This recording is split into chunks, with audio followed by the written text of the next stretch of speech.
La dernière fois que je me suis adressé à vous au sujet de la pandémie qui nous frappe, j'avais fixé un délai, une dizaine de jours, pour juger de l'efficacité des choix faits et décider de l'opportunité de mesures nouvelles. Nous y sommes. Qu'on a besoin Regardez-moi dans les yeux, s'il vous plaît, monsieur le député. Il y a 2 jours, vous avez reçu les patrons des banques, à Bercy et à Beauvau. Et vous leur avez annoncé que vous allez reconfiner. Vous avez demandé aux banques. Ça, c'est vous qui dites, je sais rien. Justement, mais on va y aller. Mais vous êtes élu. Non, mais je suis député, je suis pas au gouvernement, je suis pas ministre. Et si les efforts consentis ont été utiles, la lucidité commande d'admettre que cela ne suffit pas, cela ne suffit plus. Alors quelle est à cette heure la situation de notre épidémie ? Le virus circule en France à une vitesse que même les prévisions les plus pessimistes n'avaient pas anticipée. Je suis frappé par l'extraordinaire distance avec le discours officiel, qui est un discours de management de la peur. Je dis bien un discours de management de la peur et de l'angoisse. C'est-à-dire que ce n'est pas nous qui nous sommes trompés, ce n'est pas nous qui avons dit que les masques ne servaient à rien pendant 3 mois, ce n'est pas nous qui avions pas de tests, etc. Ce n'est pas nous qui confondons, disons-le, les cas positifs et les malades. Parce qu'on dit 400 000, 40 000 cas, 50 000 cas. Mais c'est pas les malades. C'est pas les contagieux, tous. Combien? Pas les malades, mais il y a un lien. Il y a un lien. Sur 100. Un cas sur 100. On va croire que toutes les viroses que l'on va avoir, les rhinopharyngites, les angines, les bronchites que l'on va avoir, vont être rattachées à cette Covid. D'ailleurs, moi, dans mon cabinet, toutes les personnes que je vois qui présentent des rhinopharyngites, que j'aurais étiqueté rhinopharyngites les années précédentes, je les étiquette et on les étiquette Covid parce qu'il y a cette phobie autour de la Covid. Surtout que le test, vous allez en parler dans une de vos émissions, mais il y a beaucoup de faux positifs. Donc on se retrouve avec des tests positifs et on ne sait pas très bien quoi en faire. Ça, c'est ce que j'ai dit dans la vidéo de l'IHU. On a eu au moins 3 patients comme ça, qui étaient juste positifs, mais qui étaient malades d'autre chose. Et pourtant, ils comptent dans les stats comme s'ils avaient le Covid-19. Donc les statistiques sont douteuses, en vrai. Maintenant, avec ces cas qui sont positifs, qui sont douteux, ce matin dans la voiture, il y a un patient qui m'appelait parce qu'il avait reçu un résultat, il s'était fait tester parce que c'était un cas contact, et il disait, le résultat est douteux, qu'est-ce que je Ça veut dois dire quoi le résultat est douteux? Il y a écrit résultat douteux? Oui, il y avait écrit résultat douteux, ça veut dire que... Il manquait plus que ça maintenant, alors c'est bon. Il y a une petite ligne en dessous qui mettait à considérer comme positif dans le cadre de l'épidémie Covid, de la pandémie Covid. Le nombre de contaminations rapportées à la population a doublé en moins de 2 semaines. Hier, 527 de nos compatriotes sont décédés du Covid-19. Je voudrais quand même rappeler une petite chose.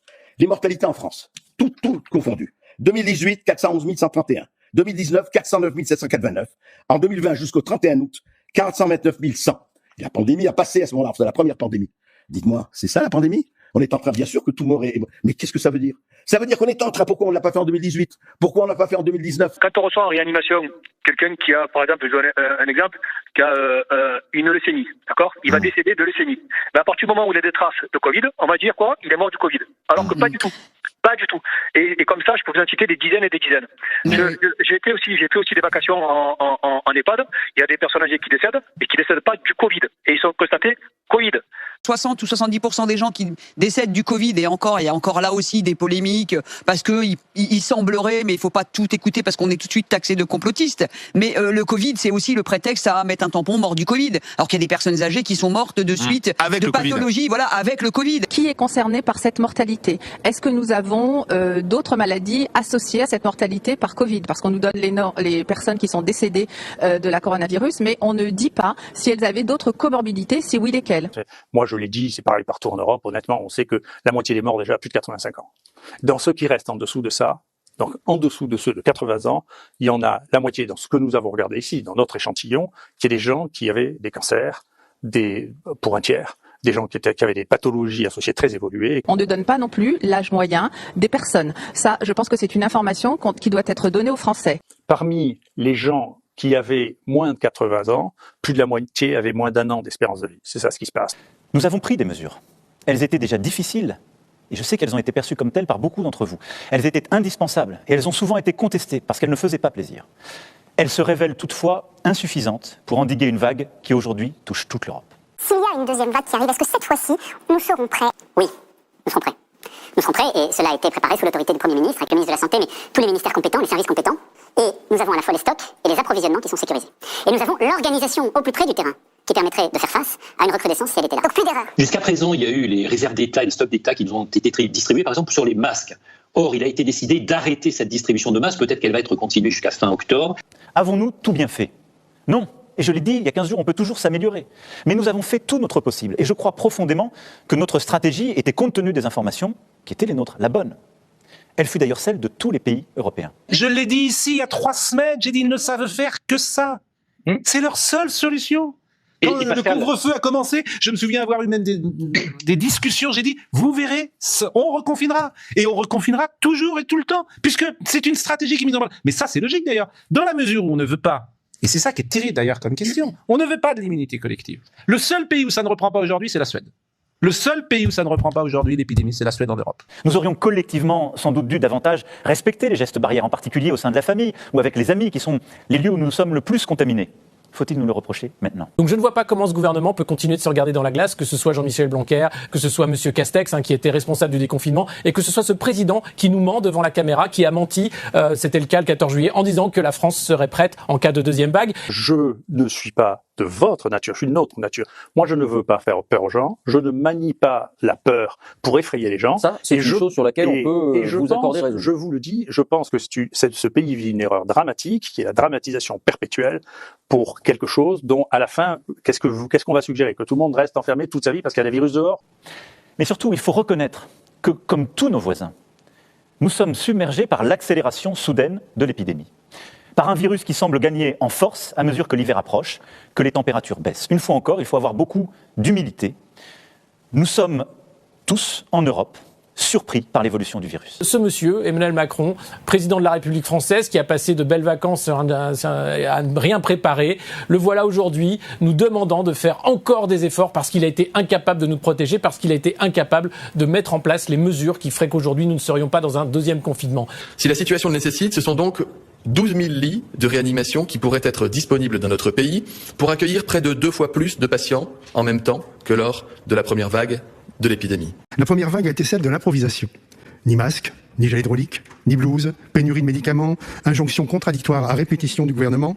La seconde vague est celle de l'impréparation. Le virus continue et parce que la réponse qu'il fallait avoir, c'était éviter le contact, la rentrée comme elle a été organisée, tester, isoler, faire en sorte que les chaînes de reproduction du virus soient cassées très tôt. Tout ça n'a pas été fait et qu'est-ce qu'il reste pour nos gouvernants? Le confinement, c'est-à-dire empêcher les gens, empêcher et finir, mettre en terre la liberté. Ce gouvernement est morbide, les cimetières vont rester ouverts, mais les parcs vont encore fermer. Voilà à peu près la vie que nous propose Emmanuel Macron, c'est une vie de mort. Pourquoi, dans le plan de relance post-premier confinement, beaucoup d'argent a été distribué, un petit peu de l'argent magique, parce que c'est l'argent de la dette qui est distribué.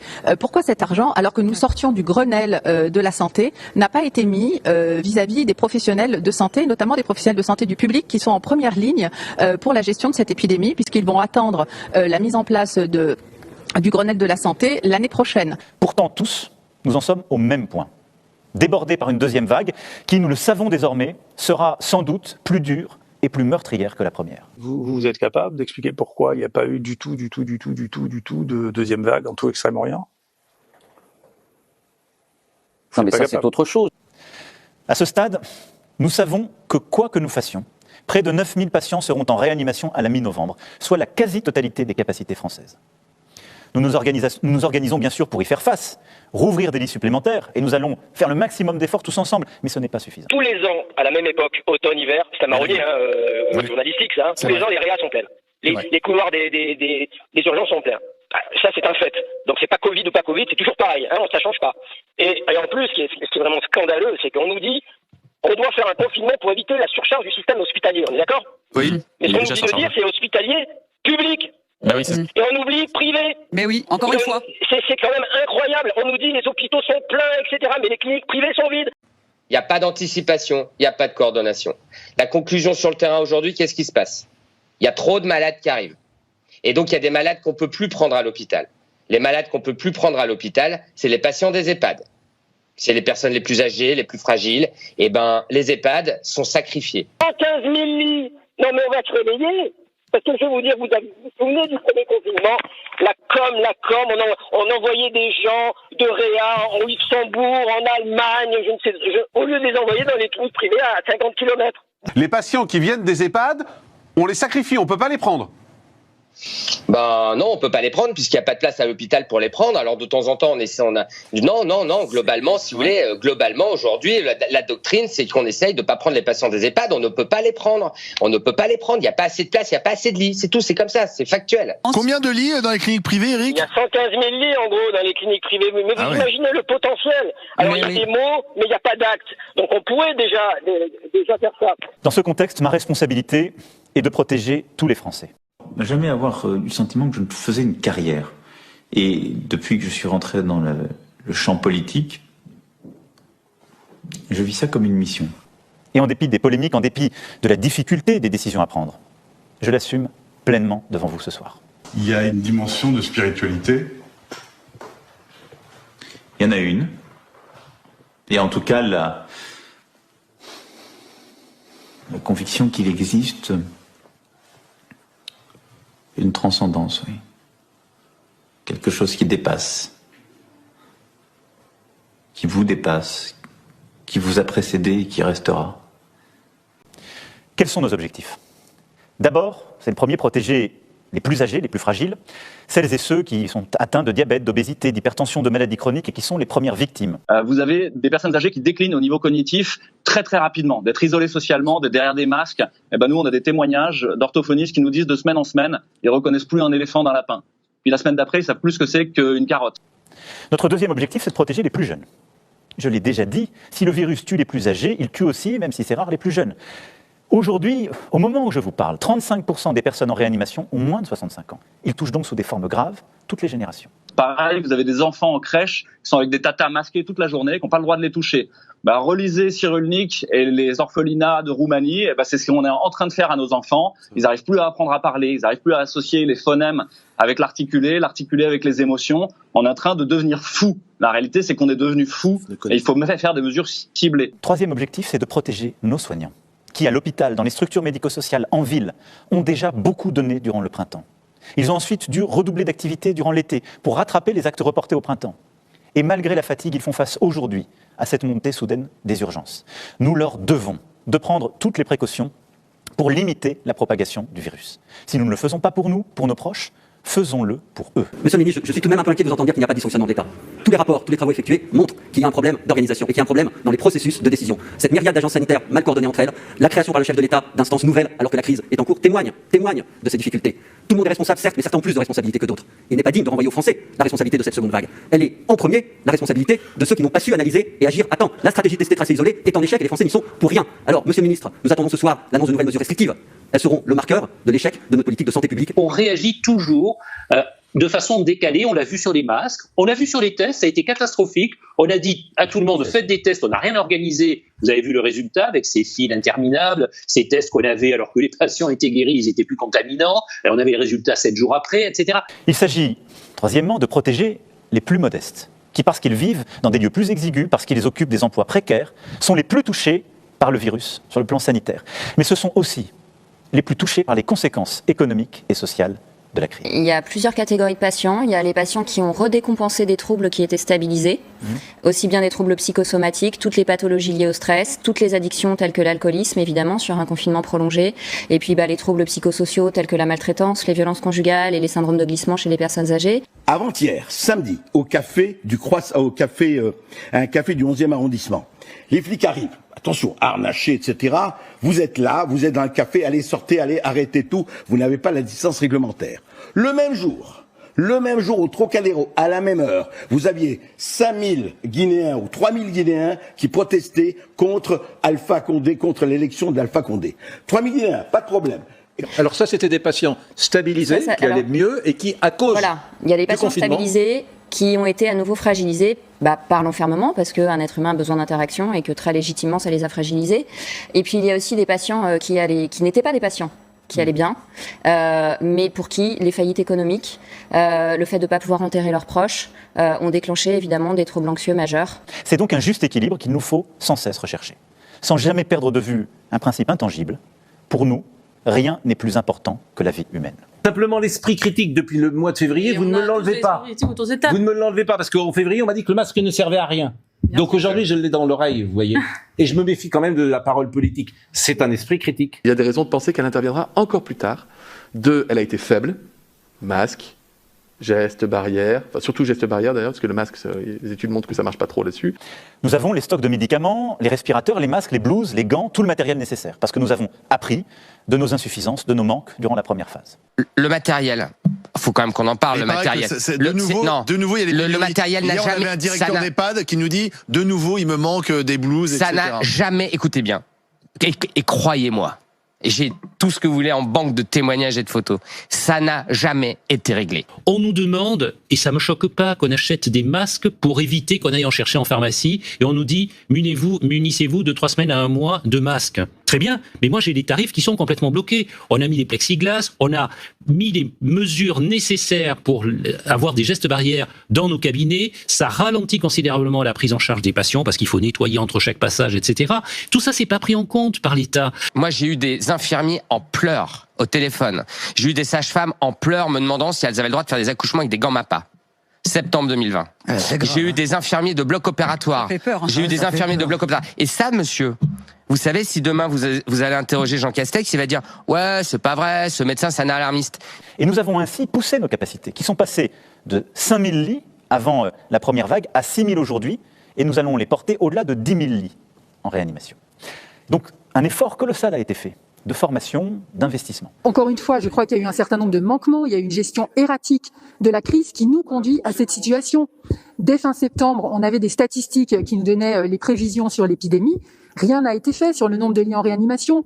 Où sont les 12 000 lits qui étaient prévus par M. Olivier Véran? Et il fait un truc qui est quand même assez grave, hein. Il met tout le monde dans une situation qui ne va pas permettre de garantir la qualité des soins et la sécurité des soins. Vous savez, les soignants, toute l'année, on leur parle de sécurité des soins. Attention, il faut bien travailler en sécurité. Là, vous savez, on serait dans un milieu privé, ces gens-là, ils auraient des comptes à rendre. Hein. Donc là, il y a un vrai problème quand même. Excusez-moi, ça veut quand même dire que la première vague n'a pas servi de leçon. Si, non. Mais si, la première vague a servi de leçon, parce que les masques maintenant sont en... Non, attendez, on parle du lien entre les hôpitaux et les cliniques. Ça veut dire que pendant la première vague, on a dit attention, il n'y a pas ce lien n'existe pas. Et là, on est en train de recommencer la même connerie, pour être clair. Il y a une défaillance majeure, oui, c'est clair. Les ARS ne font jamais appel aux cliniques privées. Et le gouvernement n'a pas la possibilité d'imposer quoi que ce soit. Il devrait le faire. Et j'ajouterai un point. Vous êtes la République en marche. Hein. Oui, il devrait le faire. Et c'est pas une question de... J'ai décidé qu'il fallait retrouver, à partir de vendredi, le confinement qui a stoppé le virus. Parce que quand on voit cette courbe, le confinement il est appliqué là, il y a une semaine ou 15 jours de retard, et puis on observe une chute énorme. Alors peut-être c'est une coïncidence. Non, vous savez ça, je m'excuse, vous savez, c'est la courbe épidémique que l'on a, et c'est pour ça que la deuxième partie était vraiment une surprise, c'est la courbe épidémique que l'on a dans toutes les infections respiratoires annuelles. Tout le territoire national est concerné, avec des adaptations pour les seuls départements et territoires d'outre-mer. Mais parce que nous avons appris des événements du printemps, ce confinement sera adapté sur 3 points principaux. Les écoles resteront ouvertes, le travail pourra continuer, les EHPAD et les maisons de retraite pourront être visitées. Le confinement, si j'ai bien compris, vous n'y êtes pas favorable, en tout cas pas tout de suite. C'est le moins qu'on puisse dire. Moi, je suis le docteur Louis Fouché, je ne parle pas du tout au nom de la PHM, je parle en mon nom et je parle au nom d'un collectif qui s'appelle Réinfo Covid, qui réunit 350 chercheurs, enseignants, universitaires, etc. Je n'ai pas de conflit d'intérêt dans cette histoire et c'est la première question que vous devriez poser à tous ceux qui l'ouvrent dans cette histoire. Les conséquences seront dramatiques. Pas seulement des conséquences économiques, celles-là, nous le savons déjà, nous allons être impactés de manière très importante, mais il y aura aussi un impact psychologique et particulièrement chez les enfants, particulièrement chez les plus jeunes. Cet épisode de confinement, le premier, nous n'en avons pas encore totalement tiré les leçons. Je suis très inquiet de ce deuxième volet, particulièrement chez les plus jeunes. Pourquoi il ne faut pas reconfiner? Parce qu'il y a des effets collatéraux systémiques qui sont absolument majeurs et que dans la balance bénéfice-risque, les risques l'emportent beaucoup sur les bénéfices dans cette épidémie. Les effets collatéraux majeurs, ils sont à la fois sanitaires, sociaux, économiques, systémiques. Sanitaires, vous avez des infarctus non revascularisés sur le premier confinement, des gens qui sont pas venus, ils avaient mal dans la poitrine, sont pas venus, sont retrouvés avec un cœur à la caisse en insuffisance cardiaque terminale. Vous avez des cancers, des leucémies, des lymphomes qui ont 3, 6 mois, 7 mois de retard diagnostique et thérapeutique. Et on voit des formes qu'on voyait plus depuis 30 ans, avec des pertes de chance en termes de pronostic qui sont majeures et qui vont largement compenser les morts du Covid. Une chute aussi rapide. Oui. Une chute aussi rapide. Je suis content que vous découvriez les infections respiratoires, mais c'est toujours comme ça. Que ce soit la grippe, que ce soit le VRS. On a publié ça, il faut regarder les articles, on a publié ça sur 20 virus différents. Donc, comme je vous l'ai dit, laissez les médecins prescrire l'hydroxychloroquine, le Zithromax et le zinc. La balance bénéfice-risque, même si vous savez pas si ça va vraiment bien marcher, il faut le faire. Il y a tellement peu de risques et il y a tellement de bénéfices potentiels. Laissez-les faire et arrêtez d'essayer de vendre le remdesivir. Éclairer les conflits d'intérêts dans cette histoire auprès du conseil scientifique, auprès du gouvernement et auprès de la NSM. Je veux dire, ça c'est le travail des journalistes. Il y a d'abord ce qui ne changera pas par rapport à ce que nous avons vécu au printemps. Comme au printemps, vous pourrez sortir de chez vous uniquement pour travailler, vous rendre à un rendez-vous médical, pour porter assistance à un proche, pour faire vos courses essentielles ou prendre l'air à proximité de votre domicile. C'est donc le retour de l'attestation. Le juste milieu, c'est de soigner les gens. Le juste milieu, c'est de oui, soigner. Mais votre rôle va au-delà du soin des gens. Non, et moi, vous le savez. Mon rôle, écoutez, il y a suffisamment de gens qui jasent, vous en avez plein vos plateaux.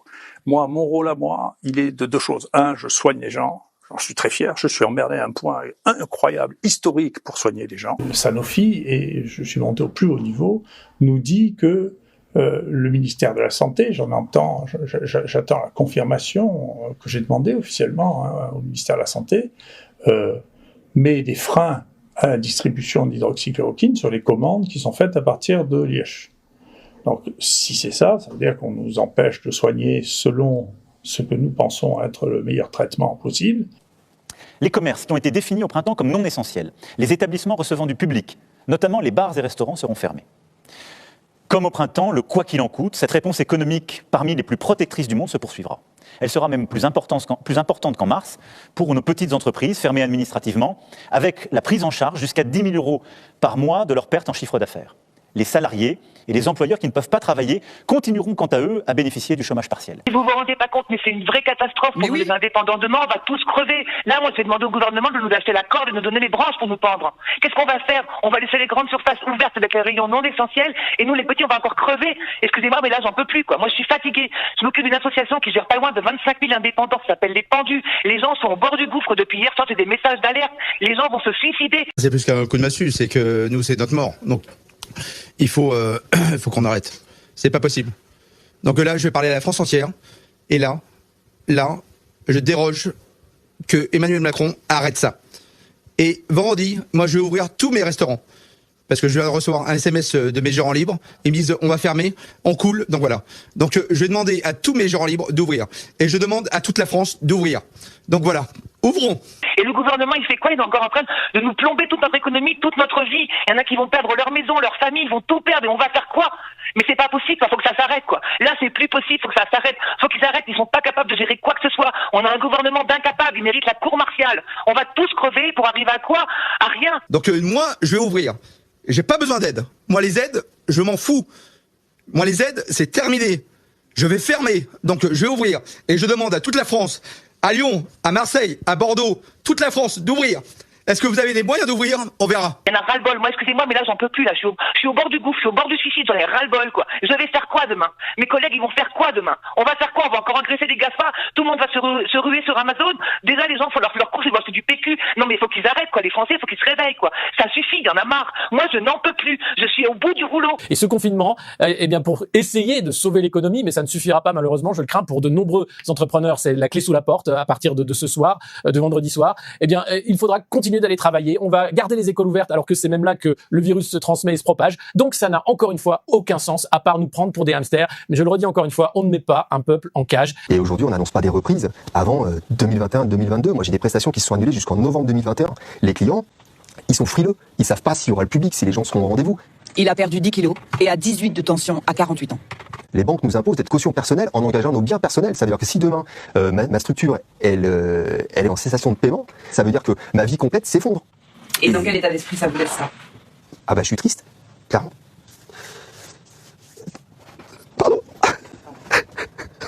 D'abord, nos enfants ne sauraient être durablement privés d'instruction, d'éducation, de contact avec le système scolaire.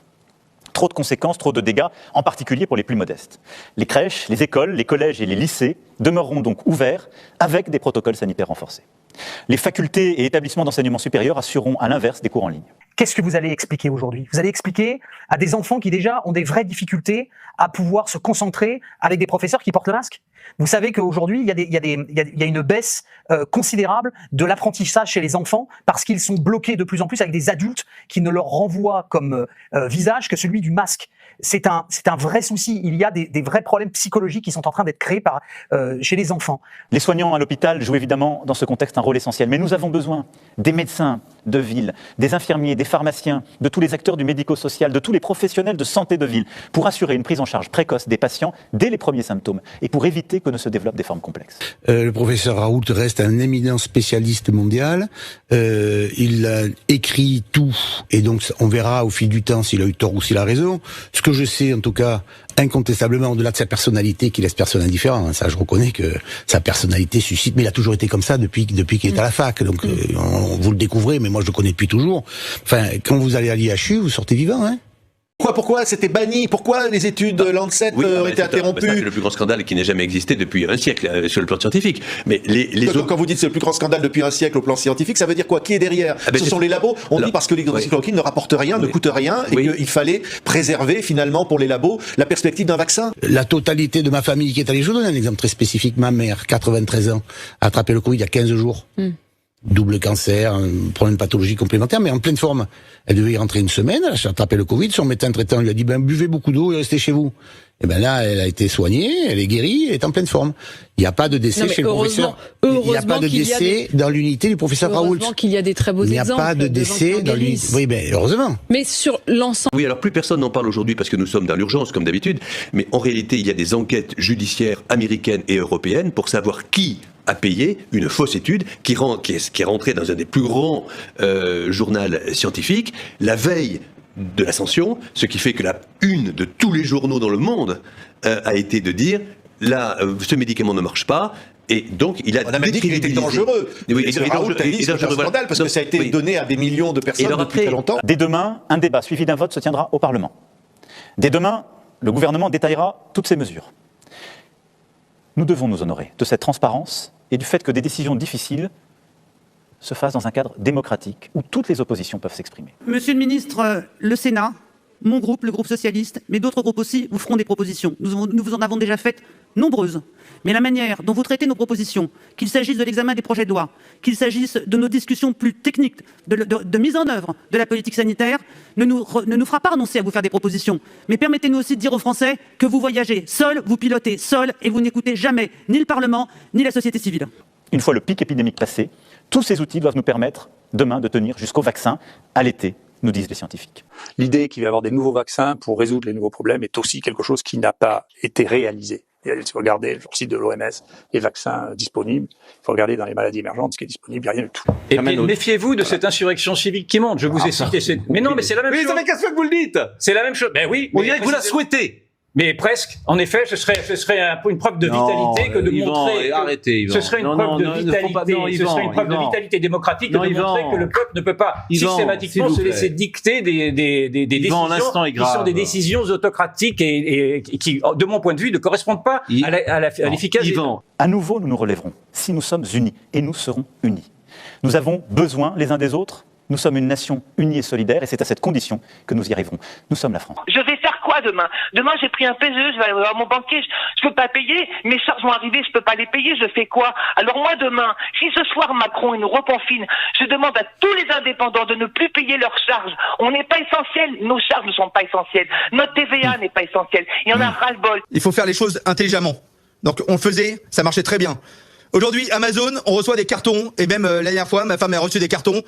Ils les prennent, hop, on les bouge et tout. C'est porteur de coronavirus, de Covid-19. Donc il faut arrêter, quoi. Nous, on n'a rien à voir là-dedans. On est des restaurateurs, on fait les choses bien. On reste ouvert. Je reste ouvert, quoi qu'il arrive. Si je finis en prison, venez me chercher. C'est maintenant.